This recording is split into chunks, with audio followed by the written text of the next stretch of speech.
Hi everyone and welcome to today's webinar. Thank you so much for joining us. My name is Gemma McCall and I am CEO and co-founder of Culture Shift. We are a tech for good organisation who use technology to create positive change for people all over the world, and we're the team behind the award-winning report and support system. Culture Shift works with many organisations across the UK and Europe to help them take a proactive and preventative approach to safeguarding their people, their culture and their reputation. Our approach is about promoting safety, inclusion and respect within workplaces, but also reducing the financial, reputational and legal risks for organisations associated with harassment. Before we start, I just have some very quick housekeeping notes. If you have any questions during the session, please use the the chat function at the bottom of the screen. Alternatively, you can email your questions to events@culture-shift.co.uk and we'll do our best to answer them at the end of the session. If we don't have time to answer them at the end, then we'll put together a response to all of them and circulate it after the event. Please take note of our code of conduct rules, a copy of which was sent to you with the joining instructions today. We do have a chat moderator who will be ensuring that all participants are abiding by the code of conduct for a Culture Shift webinar. Today, I'm delighted to be joined by Caroline Prosser, Legal Director at law firm Hill Dickinson. Caroline is experienced in advising all types of organisations in respect of their employment issues and regularly undertakes high-profile investigations into bullying, harassment, discrimination, whistleblowing, governance issues and fraud. Caroline currently acts as external expert on BBC bullying, harassment and grievance appeals and has done since 2015. And in 2018, she was appointed as the independent investigator by the Institute of Directors to investigate the numerous allegations into Lady Barbara Judge, who actually faced 41 allegations of inappropriate behaviour. And that investigation resulted in so many high-profile resignations. Last January, hi Caroline, I should say. Hi. Hi, thanks for joining us. Are you okay? Yes, I'm good. Good. So last January, the Equality and Human Rights Commission issued their guidance on sexual harassment and other forms of harassment at work to help employers, workers and their representatives understand the extent and impact of harassment in the workplace, the law in this area, and then best practice for effective prevention and response. Today, Caroline and I are going to be discussing what's happened since the guidance was published, and we'll be talking through the 7-step approach that the EHRC are currently promoting to help give you and your organisation the ability to prevent and deal with harassment and sexual harassment in your workplaces. So, Caroline, what is the guidance and what has happened since it was published in January last year? Okay, so I'll just give you a little bit of background to show how it came about, because sexual harassment's always been protected since the Equality Act was brought in 2010. However, as you will notice from the Me Too and the Time's Up cases, actually there's still a prevalence of sexual harassment in the workplace, and it's shone a much needed light on this. So in July 2018, the Women in Equality Select Committee published a report, and they recommended that the government go further than the Equality Act and actually put in a mandatory duty on employers to take reasonable steps to protect workers from sexual harassment and victimisation in the workplace, including from third parties. So they also wanted a system whereby bringing a tribunal case for sexual harassment was easier, because they face many barriers at the moment. And they wanted to have bigger sanctions for employers who were found to have sexual harassment at their workplace, and to have better allowances, more protection for the claimants as well. Also, they wanted to prevent the employers doing confidentiality agreements, what we call gagging clauses or NDAs, which is of course what happened in the Weinstein case. So the government responded to this, and they did ask the Equality and Human Rights Commission to develop this statutory code of practice, which is what we're going to be discussing. And they did increase the maximum penalty for aggravated damages if employers were actually guilty of it. This has come into force. No other legislation is in force as of yet, but this is in force. They also wanted to not just be ready to punish, but they wanted to work with ACAS to raise awareness of appropriate workplace behaviours and individual rights. And they had a survey to gather. They wanted a survey to gather actually the prevalence and nature of workplace sexual harassment, because at the moment it's very difficult to actually find out what the cases are, because tribunals lump harassment in with other discrimination, sex discrimination cases. And if the employers don't record it themselves and volunteer that information, we don't actually have any way of seeing how much there is. So they actually wanted to actually develop all this and engage with regulators, so that regulators, such as, say, the solicitors regulation, actually take action on the solicitors firms. So they wanted to have that another approach as well as the tribunals. They also looked, because third-party harassment is not particularly protected, and I'll talk about that later. And also at the moment, the Equality Act doesn't actually protect interns and volunteers, who are some of our most vulnerable and most needed people. So then the Government and Equalities Office then launched their technical consultation, and they said, right, okay, the EHRC can take enforcement action. They believe that they should be able to take enforcement action even if the individual themselves hasn't brought a tribunal claim, because of the barriers to bringing tribunal claims. They said that there has to be, employers must publicly report on their prevention and resolution policies, and it has to be monitored. And you've got to look into your harassment complaints and results of exit interviews, etc. So there's a lot that they want doing, as well as looking after the volunteers. They agreed with everything that that had been put forward to them by the other committees. The only difficulty is that this consultation closed in October 2019, and nothing has been done since, and that's because of either the election that was straight after or the pandemic. But it does show actually that these things are on the horizon, and I very much think they would have been in statutory force had we actually not had the pandemic. So where we've got to now is we've now got this technical guidance where they're about sexual harassment in the workplace, and this is the 7-step approach that they're taking, which you mentioned, and I'm sure we'll go on to later.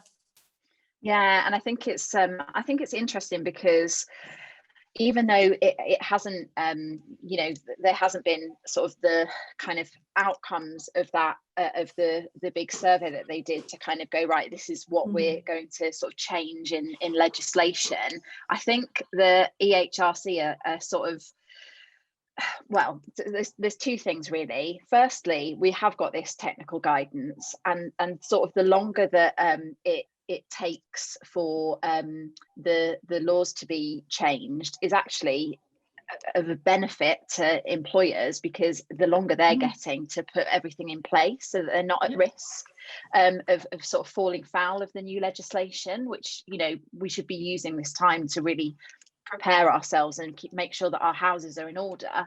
But I think as well, the feeling that I've got, definitely sort of the sense over the last probably nine months, is that the EHRC are trying hard to keep this on the radar, and are using their sort of powers under these Section 23 agreements to really keep the focus for employers to make sure that they're doing the right thing and treating sexual harassment and harassment, really putting a focus on it. So there's been a number of high profile employers, and I get the sense that they're using the high profile nature, that the sort of household names that we all know who have had to sign these Section 23 agreements. They're using them as an example, if they like, as to deter other employers from kind of ignoring the technical guidance. So can you just tell us a little bit more about what those Section 23 agreements are, and what it actually means to a company if they're actually required to enter one, because it's something that you don't want to have to do, right? Yeah, correct. I mean, Gemma, the really big shift for me is in the EHRC going into these Section 23 binding agreements, because they did take the criticism of their inaction very seriously. They took it personally, and I think they've actually gone looking for cases in which sexual harassment has been upheld and then enforce these Section 23 agreements. So what they actually are is the Commission itself has specific duties in relation to enforcement in respect of equality and discrimination. So it has certain powers to try and get employers to stop discriminatory practices or to make changes to prevent future discriminatory practices or non-compliance. They have all sorts of powers, including inquiries, investigations, unlawful act notices, agreements, assessments and compliance. Now, the Section 23 is the agreement that they use. Section 23 comes from the Equality Act 2006, and it empowers the Commission to enter into an agreement with the organisation on the basis that it's doing that instead of using any of its other enforcement powers, such as investigating and or commencing legal proceedings. So the first big name is Sainsbury's, and what happened here was there was an employee won a sexual harassment claim in a tribunal, ex-employee of Sainsbury's, in 2018. So the EHRC, having been notified of the tribunal's decision, contacted Sainsbury's and asked for all of its information and documentation on its safeguarding procedures for employees. And of course, whilst as they had lost the case, what had happened, they'd been advised, Sainsbury's, to change a lot of their procedures, and they had actually made some important changes since the case had been brought, as often is the case. However, the EHRC had a look at it and they just decided that further progress could be made. So they said, well, instead of investigating, we can just enter into this agreement. So the agreement itself is going to last. It lasts for 18 months and it's from last summer, the 2020. And it requires Sainsbury's to take all reasonable steps to prevent its employees from committing harassment, including preparing a discrimination guide for line managers and employees, advising staff on how to deal with harassment through internal communications, establishing more effective training for its workforce, and providing regular reports to the EHRC in its progress. This is replicated a lot in the Highways England case as well. So Highways England, they had to sign a legally binding Section 23 agreement when a member of their staff was awarded $74,000 in compensation for sexual harassment and unfair dismissal. So Highways England were asked to implement a number of key measures, and there's a similar theme, but they obviously looked at the actual organisation itself. So they asked Highways England to implement a new respect at work policy, and they asked it to update all its e-learning modules on equality, diversity and inclusion, and then make it mandatory for all employees to do. They looked at everything, made them look at all the training and the policies from recruitment to onboarding to exit, to update all those. They required them to appoint equality, diversity and inclusion champions. They required practical training and disciplinary and grievances to people managers. They ensured that their case escalation process worked quicker, and that they made them complete risk assessments in relation to sexual harassment and put medications in place. We can sort of talk more about them later. And Paradigm Precision in Burnley, again, very similar. We had a employment tribunal case of discrimination, and they were asked to roll out equality and diversity training to all staff and enhanced equality training to senior leadership and human resources team. I mean, they will look at the content of the actual judgment that's been made to make sure that it's specific, but it still encompasses the same sort of things, and it's about looking at induction materials. An important one here was publicising and monitoring the staff hotline to ensure that staff were aware that they can use it to make confidential complaints. And again, they had to appoint equality and diversity champions. So the issue with these Section 23s as well as being obviously legally binding and putting on you what you're supposed to do anyway, but it is more, you know, it's more difficult when it's been forced upon you. But it is a question of whether or not you're going to have to declare these on tenders, for example, that you have these binding agreements, because they are public. You know, the reason we know about them is because they're public, and that's how we found out. So the next question, I suppose, is how we best avoid this, and that brings us on to the 7-step approach. Yeah, definitely. And just before we get into that, I just want to kind of underline the amounts here, and the fact that you know, that when you're signing a section 20, like you said, all of the stuff that is contained within a section 23, like, to me, when we're talking about like positive and proactive speak out cultures, all of those things just make sort of basic sense to me, and are things that organizations should be doing to make sure that there's a positive working environment. But what you've got with those high profile cases is you've already got, so £10,000 awarded to that worker, plus their legal costs, plus her legal costs. In the Paradigm case, you've got £175,000 awarded to that claimant, plus legal costs. And in the Highways England one, that was £74,000 plus all the legal costs. So if you think about the waste of money that is, when it's getting to that point, when you could have been putting these things in place and preventing these things from escalating to a tribunal and harassment case. And I'm not sure what the statistics are for this year, and I don't know how like COVID has impacted like tribunal hearings and things, but last year sexual harassment tribunal cases were up 70% year on year. So I think in light of kind of Me Too, people are definitely finding their voice and feeling empowered to take it to the next step. We've made, you know, it's been made easier to bring a tribunal case in sexual harassment cases. So the clock is ticking for you to get your house in order and prove that you are taking all those reasonable steps. How has COVID impacted tribunals, just out of interest? Well, without them gathering data from all the tribunals, I can certainly say that we as a team are far busier than you. We always have a lot on, but there's a massive amount, and there's such a backlog now because there's so many tribunal cases. So yeah, if people think that the pandemic has slowed it down, it hasn't. They are pushing them through. They just there is a little bit of a bottleneck, and what'll happen is we'll see things taking a long time to get through, and taking up a lot of management time. I've got a case on at the moment where it's been going on for nearly 2 years, so it's at tribunal this week.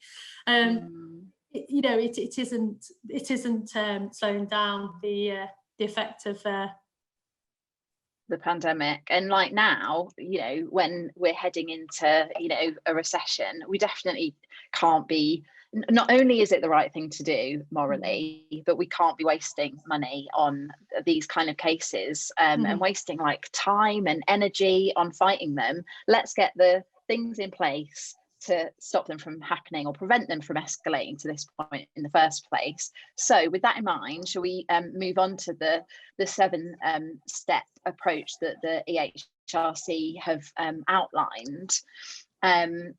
So we've got a slide here that just shares what they are kind of overall. So you've got number 1 is develop an effective anti-harassment policy. Number 2 is engage staff with regular one-to-ones and have an open door policy. Number 3 is assess and mitigate risks in the workplace. Number 4 is consider using a reporting system that allows workers to raise an issue anonymously or in name. Number 5 is train staff on what sexual harassment in the workplace looks like, what to do if workers experience it, and how to handle complaints. Number 6 is act immediately when a harassment complaint is made. And number 7 is to treat harassment by a third party just as serious as by a colleague, which is quite that's quite a change, actually, the third party sort of element of it, and we'll come on to discuss that in a minute. So if we kind of take them step by step and kind of talk about how practically employers can put those steps into place, and I think those steps there actually echo what you've just said is outlined and basically forced upon people in the section 23s anyway. So they've given you kind of a clue as to what they're looking for. So step one is to develop an effective anti-harassment policy. And I think effective is a really interesting word there, because it feels to me that effectiveness is a little bit, what's the word? Subjective. But what are the basics that should be included in that kind of policy, and how can you ensure that it is effective, and how can organisations ensure they're embedding any new policies so that they're lived and breathed by the organisation? Okay, so effective means basically don't just pull off a bespoke policy that's available off a package that you have. You need to actually look at it and tailor it to your organisation. Don't be having anything general, because you're supposed to have turned your mind to it. You need to include things in the policy, such as specifying who is protected. You need to be very clear that sexual harassment will not be tolerated and that it is unlawful. You also need to put in the sanctions. So state that harassment or victimisation may lead to disciplinary action up to and including dismissal. And this has got to be the case for those bringing the claims and also those witnesses, because often people focus on malicious claims and they're really concerned, what if we get a malicious claim? Actually, they're very, very, very, very rare. And actually, that stops people sort of protecting the complainant as much as they should. So you've got to be clear about the fact that it's not just a question of saying, here's a policy, you can bring a claim. We actually have to show what happens if you do bring a claim and anything happens to you or your witnesses. We also need to state in the policy about any aggravating factors, such as an abuse of power over a more junior colleague. So that would be taken into account when considering what disciplinary action to take. You've got to define sexual harassment, provide clear examples of it. What I do in my policies is every policy I do, I have examples of what constitutes that behaviour, because sometimes it's not always that clear cut for people, because you're talking about quite a big range of behaviours here, from sexual harassment that's criminal to what people term as banter. And all of those things are come within sexual harassment. So I would have in the policy some clear examples that are relevant to your workplace and the range of people that harassment may affect. Also, you've got to have in the policy an effective procedure for receiving and responding to complaints of harassment. So just be very aware who the complaint's got to be made to, make it easier for the person to be able to make the complaint. It's got to address third-party harassment, which I'll come on to later in step 7. And you've got to include a commitment to review the policy at regular intervals and monitor its effectiveness. You can't just put in a policy and then that's your job done. And your policy is your bare minimum. Step 3, we'll talk about training, which is the next stage. But your policy itself, if you have not rolled it out to your employees and explained it and got them to understand what's in it and bought into it, you cannot just pop it on your internal drive and then rely on that because you have it, because as much as everyone won't admit, people don't always read policies. So that is really essential in order to actually have put in your policy. Okay, sorry, I dropped out for a minute there. So that's what comes of when you're homeschooling and everyone is literally on the internet. I'm back now and I heard most of that. So, so step 2 is it requires the organisation to engage regularly with staff one-to-ones and to have an open door policy. And this is something that, like as an organisation, Culture Shift, advocates for that early kind of intervention and that early awareness of understanding what issues are happening within your organisation, but it takes work and encouragement to make sure that you have that speak up culture, because it's not something that is sort of natural within our society, really. Encouraging that speak up culture is just absolutely key to ensure that you can intervene early to stop things escalating to formal complaints processes. And we'll come on to talk about the benefits of anonymous data and how like allowing people to report anonymously can really help with this step. But do you have any examples of best practice from this perspective? Yeah, I mean, the whole thing about the open door culture and how you actually cultivate that, there are many, many reasons why workers might not feel able to speak up against discrimination. One of them is that the belief that the complaint won't be taken seriously. I mean, you hear that a lot, they're not going to do anything. They're also fear of being victimised. They fear that if they bring a complaint, they then sort of mark their cards for promotion. They fear the alleged perpetrator will be protected. And there's a lack of appropriate reporting procedures. So to enable you to have an open door culture, you actually have to make sure that those barriers have been removed, so that there is a genuine belief that you have this open door culture. And one of the things that prevents this open door culture is these confidentiality agreements and these NDAs or gag clauses.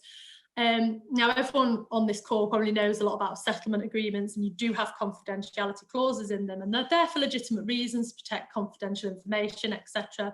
But they have been used, it's very commonplace in the past as well as now, to use them to keep sexual harassment claims, the details of it, confidential. Now, sometimes the employee themselves might request that because they might not actually want it to become knowledge and they want to just move on. But in a lot of cases, it's been used to shush the employee. And again, this was a Weinstein case that went on actually just in England with the Allen and Overy case. I mean, it's difficult that, because in the past, and I'll tell you now, that solicitors' agreements that they draft for you always got rid of all, you're not allowed to talk, you're not allowed to do this, you're not allowed to do that. Then we were told because of the whistleblowing, you had to exclude the whistleblowing. Now, what they're saying, they haven't brought out a separate law for it yet, but you've got the Solicitors Regulation Authority have set some really clear guidance about what you can and cannot include in confidentiality. And they're saying you absolutely cannot use the confidentiality clause to stop that person from making a protected whistleblowing disclosure about the harassment they faced. So you can't stop them going to the regulator, the police. You can't use it to shush, to quiet it down.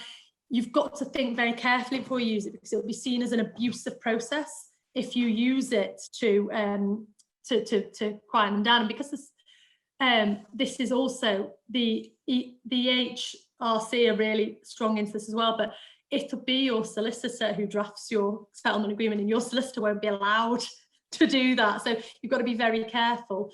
And what you've got to do, I mean, you can, the problem with this is that just in these sort of NDAs also impact on other workers, because they don't see that they can raise their concerns. It deters them from coming forward, because there's that feeling that it's just swept under the carpet. They're just given a bit of money and off you go. Perpetrator remains, but off you go. He's a good worker. Let's go. The purpose of the Equality Act is to protect people from discrimination in their work and to support progress and equality. So we have to therefore use settlement agreements lawfully. So first of all, take legal advice before you enter into any confidentiality agreement. But also, if you choose to go down that route and you do have confidentiality provisions in it, do not use it as an opportunity to end the discussion. You should still carry out the investigation and look at the resolutions and recommendations, so that actually you're not sweeping it under the carpet. And that's a lot of the issue. I mean, one of the things that a number of our clients have started to do is publish the anonymized data, like top line data that they've gathered through their reporting system, to say this is what has been reported. So these are the number of bullying reports we've received. These are the number of sexual harassment reports that we've received. This is the split between how many people have chosen to remain anonymous, and this is how many people have chosen to name themselves. This is the action that we've taken as a result of those reports. So it might be we've increased training in this area, or we've launched this particular comms campaign to remind people of what their of what sexual harassment is, and how you can recognize it and report it. And even one of our clients reports annually whether any have resulted in any dismissals as well on an annual basis.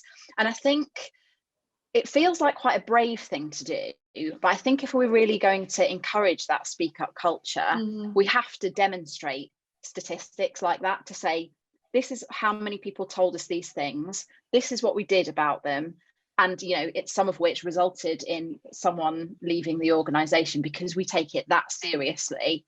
And I'm always reluctant to, well, we don't promote a zero tolerance approach, because that's very difficult to actually make happen in practice. But we definitely encourage transparency of, someone told us this, we did this in response to that. And I think that really, what happens the next year. So with this particular client, year one, 75% of the reports they received through their system was anonymous. Year two, that percentage of anonymous to named went down. And I'm convinced that is because people saw the action taken as a result of people reporting, and therefore felt encouraged to put a name to it. And if we're going to really tackle the issues, that's the sort of thing organisations have got to do, to be transparent and reassure people that they are tackling these issues. Yeah, I agree, because ideally complaints wouldn't be anonymous, but the reason they're anonymous is because people have this fear of bringing them now. And if you've got all your culture right, they wouldn't be anonymous, but you've got to start somewhere. And you can always work with anonymous later, once you've gone down the line of investigating and then advising them. If they know you're going to take it seriously, take it further, they probably will give their name. But yeah, I agree. I mean, saying that there isn't, not reporting doesn't fool anybody. I mean, I saw the Solicitors Regulation Authority said they only had 12 cases of sexual harassment in a year. Now, I think if you polled junior lawyers, junior female lawyers, male lawyers, you might get a different answer. So nobody's, it's just, that is the sector I'm in. But there'll be, every regulator, it just doesn't, it's not getting through to them, but it's not kidding anybody, I don't think. So I think no, definitely open-minded culture about dealing with it is not holding your hand up and saying we're a terrible employer, we've got all this sexual harassment going on. As I say to clients, you deal with the complaint, and then although that will then potentially become known that the sexual harassment happened, you've done the right thing, you've done all the right things. So you cannot be, because you can't always, if you've taken all the right steps, then there will always be a rogue employee, but if you've taken the right steps, you can demonstrate that. Yeah, definitely, I agree. And I think this sort of like neatly moves us on to step 3, which is assess and mitigate the risks in the workplace. Like, just to extol the virtues of anonymous reporting again, that's a really key way of you being able to have sight of any risks there are in the workplace. If you're in hospitality, like third party risks, for example, which are quite obvious, but by allowing anonymous reporting, you can understand further risks that are actually happening within your organisation and take steps to mitigate them. What kinds of risks are the EHRC talking about here, and what can organisations practically do to mitigate them? Okay, I can answer. There's a question popped up which I can answer very quickly. In terms of harassment, the EHRC provisions apply to every kind of harassment. We're dealing with sexual harassment here, but they can take enforcement action in relation to any. I think it's just that sexual harassment came through with the Me Too, and what you'll find is racial harassment will come through following the events of this summer. It'll just be what they're focusing on. in terms of risks and things, you've got to consider, first of all, have you got a supportive culture? So is there a risk there? Then you've got to look at the power imbalances. So the reason I mentioned junior lawyers was just because, and this is the TUC did a survey of its members who aren't lawyers. They found that the 18 to 24-year-old women were the most at risk, and 2/3 of them have been subject to sexual harassment. And that, to me, suggests that it's a power imbalance because they're very junior, and often it is a lot about power. And this also applies to people in more vulnerable type employment. So those on 0 hours contracts, agency workers, casual workers, and those with flexible working arrangements are much more likely to be the object of sexual harassment in the workplace than those operating under full-time traditional employment contracts. And they've set out some figures about, 52% of the women polled had experienced some form of sexual harassment. 1 in 5 men had experienced it. And also the worry is actually, in a lot of cases, the perpetrator was a direct manager. And a lot of the time they didn't report it. They said 4 out of 5 didn't report it, because clearly the culture in that firm is that that's your manager, this is what. So actually it is very, very worrying that the connection between casual or unsecure employment or junior is actually really causal to the type of people who experience the sexual harassment. Yeah, definitely. Those power imbalances are... It's power imbalances is bad. I mean, the other things are staff working alone. I mean, that's key, because we were talking about Christmas parties before you came on online, everyone, and I said, normally I spend my January sorting out the mess that's been left by Christmas parties, and I haven't had any this year. And I think that's because when they're on Zoom, everybody's there, whereas it's about being alone and things like that. So a lot of the sexual harassment which happens at Christmas parties often is not in view of people. The one risk is our customers drinking significant amounts of alcohol. So Gemma spoke before about the hospitality, and they are at risk. People do still think, people there, as there's the hostesses. There's the hostess case where they just thought the hostesses were there for their own pleasure instead of actually trying to just serve drinks and food. And the more the customers are drinking, obviously the higher the risk. So, that is a big risk for employers. And interestingly, people would have thought that actually sexual harassment had gone down with everyone working from home. However, that's not true. The Rights of Women survey, which only came out last week, has revealed that online sexual harassment has increased. And it's seen an upsurge in the actual sexual harassment when people are working from home, because the harassers are taking advantage of online platforms and social media during the pandemic. So, nearly 1 in 2 women who experience sexual harassment in total have reported to experience some of it online. 15% of women who experience sexual harassment at work have reported an increase in online harassment whilst working at home. So far from actually it being not a problem now, not something we need to deal with, actually it is a major issue, and it is something that is very new. And you may not have sort of turned your mind to it because it is something that is very much of the times. And with us going forwards, we're not going to be going back to our offices. We are going to be having a lot of people working at home, and it's absolutely something you need to take account of, and you absolutely need to do some work towards preventing it.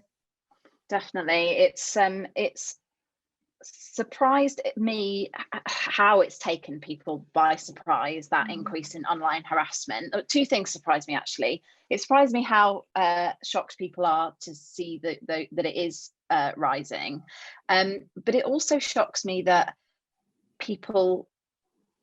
perpetrators do it, because obviously the evidence is there. It's sort of in, you can screen grab what people have sent you, like abusive messages and messages that have been sent to you, and it's evidence of you harassing that person. So I think that surprises me, and something that we did, because this has been a growing issue within the higher education sector, which is where we do a lot of work. We have allowed people to upload screen grabs into their report so that HR or whoever the kind of report goes to can see that those kind of the messages that are being received kind of straight away, so that they can tackle it quickly. And that was something that we introduced kind of around May of this year, when the sort of increase in online harassment, did start to be seen as a result of everyone working remotely. So we've done step 3. Step 4 is obviously something that is very close to our heart at Culture Shift, which is for organisations to consider using a reporting system that allows workers to raise an issue either anonymously or in name. For me, this is the easiest thing an organisation can do to avoid things escalating to those court cases and that massive expense, because it can have the biggest positive potential on your impact on your business, because allowing anonymous and name reporting just shows you a fuller picture of the things that are happening. And with a fuller picture means that you can take a better and more proactive approach to tackling those issues. It means that you can really truly encourage a speak up culture. And named reporting obviously allows you, so I should kind of clarify the terminology here. Reporting in this context isn't making a complaint, and where sort of we kind of position Culture Shift's reporting platform is early stage intervention to say, this happened, I'm not very comfortable with it, I'd like support for sort of what I've experienced, letting the organisation know that behaviour has happened, and allowing the organisation to do something about it at that stage, rather than waiting for it to get to a formal complaint stage, which is meaning like so many different things. Like the person making that complaint is probably not at their best and performing their job to their best, so you're losing kind of valuable work hours from that. There's an expense there. They're probably looking for another job because they're not happy, so you're losing that time. Early intervention can benefit the business so much better than leaving it to wait until it escalates to that formal complaints process. I don't know if you've got anything to add to that, but I just think it's such a straightforward step to implement that's different from a telephone line, because people phone, the phone is a sort of a barrier in itself that can really benefit, has so many benefits. Yeah, I certainly agree with that, because one of the things is it depends who you're supposed to report it to. Otherwise, if you're told to report it to your line manager and you don't feel comfortable because you're worried about repercussions, no matter what people say, you still have this fear. If you're reporting it to a line and you're just sort of setting it out, it enables the organisation to actually deal with it as well, because you can only deal with things that you know about. So if you know about it before it becomes a complaint, which is much better, and you might be able to do something about it. And I say this, there's occasions, there's some things that obviously of strictly of severity that you have to deal with straight away in a very formal way, but there's other things, such as if you find there's too much banter or jokes going around, then perhaps you need to look at training people and actually what it looks like and what you're not supposed to do.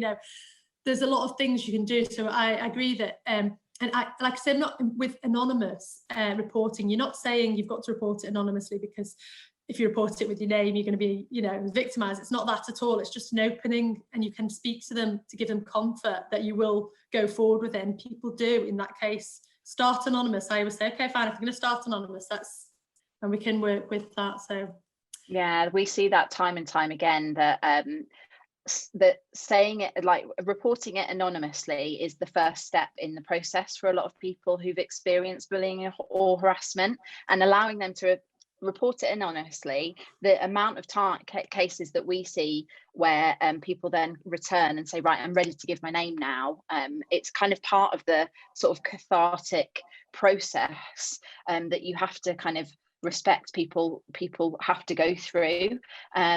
So it's really important, and I think it's you know, along with implementing policy, I think it's sort of the low-hanging fruit really of what you can do as an organisation to put the right things in place. Step 5 suggests that you should train staff on what sexual harassment in the workplace looks like, what to do if workers experience it, and how to handle complaints. How regularly should training take place? Should it be different depending on where you sit within the organisational structure? And how can employers reassure their employees that sexual harassment will not be tolerated from anyone, no matter where they are in the organisation?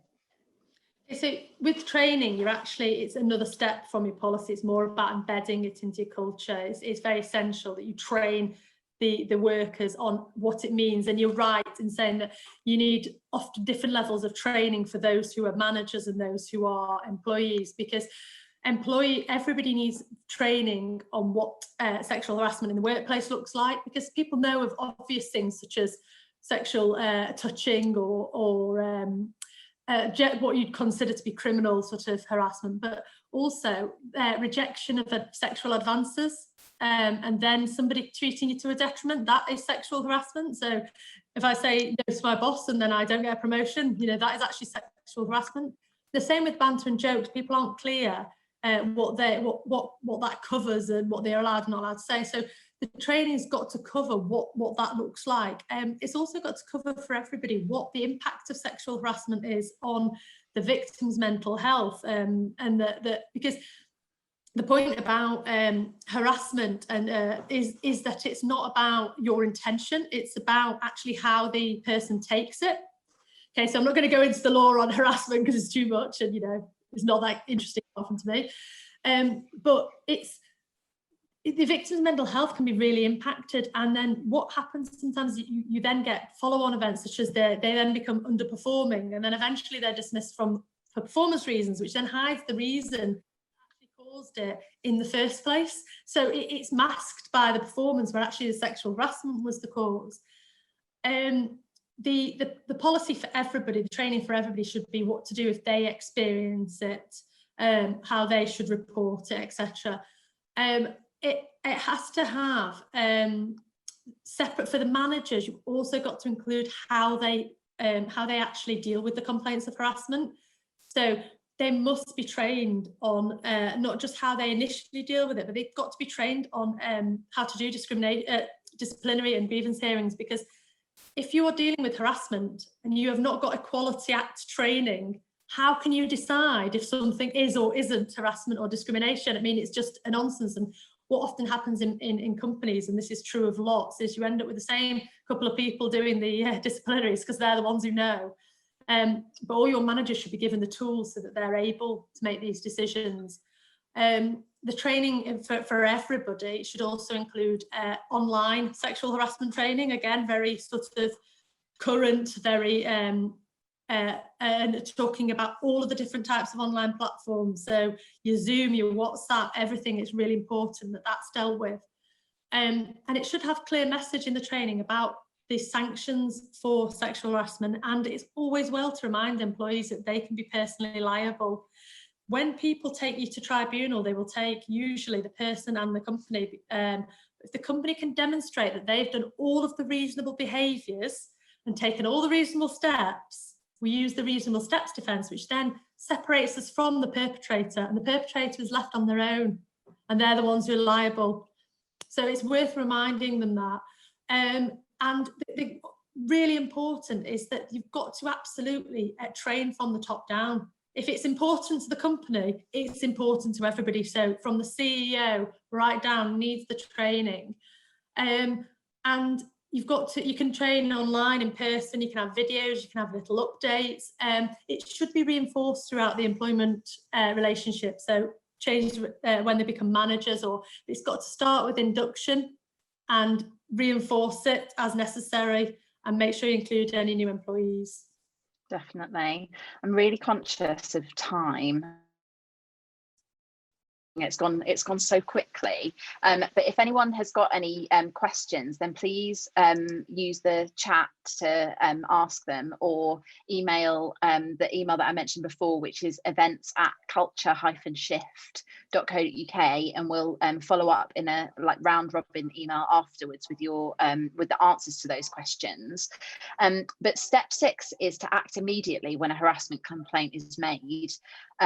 I'm curious to know, what are the immediate steps an employer should take when they become aware of harassment? Okay, so immediately you take into account how the worker wants it resolved. Okay, sometimes you have to take action even if they don't want you to take action. Respect the confidentiality of the parties. You've got to take steps to make the workplace safe. So you may want to move the alleged harasser to another team, or off-site. Suspend if you have to, if you don't have any alternatives. What is not good is if somebody makes a complaint and you move the complainant, because it looks like a punitive step, even though it's not. When we move the person who's had the allegation made against them, we're doing it to make it safe for both of them, to protect both of them. But if you're moving the complainant, it sends a very different message. If the worker makes a complaint and it's maybe a criminal offence, then you should support that worker in taking it to the police. You should really it's a very big, a difficult thing to do. So you should be saying to them, right, we're with you, we're going to support you all the way with this. Don't be using confidentiality agreements or suggesting that you can try and clear it up or settle it, or in any way kind of put the fire out on it. And also, when you're dealing, I would say, once you've taken the initial steps, keep the complainant up to date. Let them know that you're not just waiting to see if it'll just disappear, because employees do, and that could lead to constructive dismissal claims. If they think you're not taking the complaint seriously and they resign, they can claim constructive dismissal. And always communicate the outcome of the complaint to the complainant in a timely manner. So, we've upheld your complaint or whatever, or they've got a case to answer for a disciplinary. The jury's out at the moment about how far you go with that. The EHRC want you to be able to tell the person that the perpetrator's been dismissed, whereas that could be a GDPR issue. And what I've tended to do is go as far as saying they have got a case to answer in a disciplinary. And then usually if they disappear, then you've not had to tell them if they've left the business. Yeah. That GDPR issue really needs to be tested in case law, I think. That would definitely help with a lot of complaints processes. I think the key is as well is that we must make sure that the GDPR there, because people are scared of it, that it does not affect our ability to deal with sexual harassment, because one of the criticisms at the moment is that we have more protections in law for our data than we do for our own sexual health, our own personal safety. So we absolutely must not let GDPR stop us taking the necessary steps. Again, absolutely. So step 7, and the last step, is to treat harassment by third party just as seriously as that by a colleague. So this is an extra obligation on employers to ensure their staff are safe, not just from poor behaviour from colleagues, but from customers too. What can employers do to reassure their staff that they take third-party harassment seriously? Okay, so obviously they're more nervous about it because they can't control or train the third party. However, there are steps you can take. Okay, so first of all, you make sure that harassment by a third party, so customer, client, patient, supplier, that it's treated just as seriously as that of a colleague. So that's the first step. It'll be in your policy and it's in your training. You should take steps to prevent it.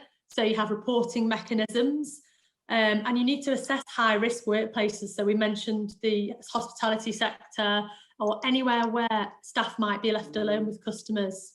And you should, as part of your policy, you can say that it is a very serious and legal liability can result in it, and that you've got to investigate it and take it seriously. Okay, you might not always be able to interview the third party. That's one thing. You cannot control them like you can control your employers. doesn't mean to say you do not investigate it as thoroughly as you can to come out with a decision that you're comfortable with. Do not avoid doing anything because you're worried that it's going to affect commercial relationships. I know personally so many examples I've come across of people not wanting to deal with it because it's their biggest supplier, biggest customer, and that absolutely, you know, you cannot do that. That is totally the wrong message to send out, and that's when people don't report it because they think they're not going to do anything about that. So take it seriously. Act the first time it happens. There was always debate, and they used to say you had to have 3 instances of third-party harassment, but no, you act as soon as it happens.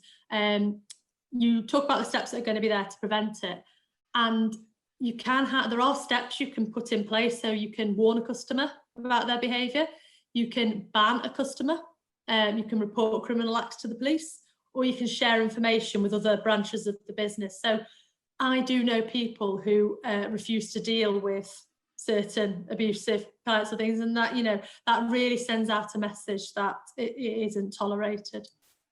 Definitely. I think there's lots of things that that you can do there. So I hope that everyone's found this webinar useful, and hopefully we've given you some practical things, and it's kind of taken those steps a little bit further so that you're going away to your organisations and really understanding the things that you have the opportunity to put in place because the legislation hasn't yet changed. I really do think that that legislation will change, you know, soon, once the government is kind of stopped, you know, having to deal with the implications of the pandemic, because you know, this, we can see from like the statistics that you were talking about earlier, Caroline, that harassment doesn't go away, it just kind of changes medium, and so it is going to be an ongoing problem for organisations that they absolutely have a duty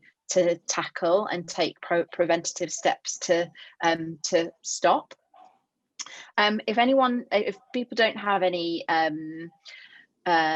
questions, then I'm going to end the session here, and thank everyone so much for joining us today. Thank you so much. Oh, actually, hold a minute. We have a question, ladies and gentlemen. Can you give an example of how we balance GDPR requirements when receiving and logging incidents, and how you would discourage follow-up? I think that's a really, really good question.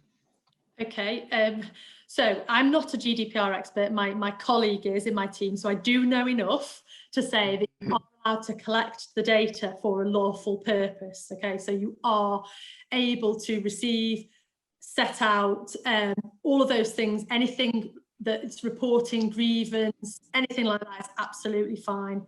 I think that the only time the GDPR, I think, sort of impacts this that I've seen is in terms of disclosing somebody else's personal, what happened to them later. Yeah, we're on a steering committee at the moment with the Information Commissioner's Office to thrash out this issue, because the GDPR came in and made everyone really scared of people's data, and it is getting in the way of actually, you know, human rights and like the how we can take care of ourselves. And what the ICO keep saying is that the GDPR exists to make sure that you're not being reckless with people's data, but it is there to work alongside other areas of legislation. So it should never be used as an excuse not to do something. And what the ICO really want to see organisations doing is evidence of why you've collected that data and why you're holding it. So it's not that you're not allowed to, it's just that you have to. It's kind of like with a maths problem when you had to show your workings, and you could get the actual answer wrong, but if your workings were correct, then you get a point on your exam. And that is really what the ICO are requiring people to do. So it's doing things like data protection, impact assessments, as long as you can show that you're not just doing it for the sake of doing it, and the reasons that you are collecting people's data and then maybe sharing it, the ICO are happy with that. So we have got some further information about GDPR, and maybe in the follow-up email we'll also share that kind of GDPR kind of considerations, because that'll probably help. It's over on our blog. If we haven't got any further questions, and I really appreciate all the questions that have been asked, I will wrap up. So thank you so much, Caroline, for sharing your insight today. It's been really, really useful. We recorded today's session and we'll be sharing it afterwards, so please look out for that in your inboxes. If you did have any questions that you didn't feel comfortable asking in an open forum, then do send us an email and we'll follow up with you.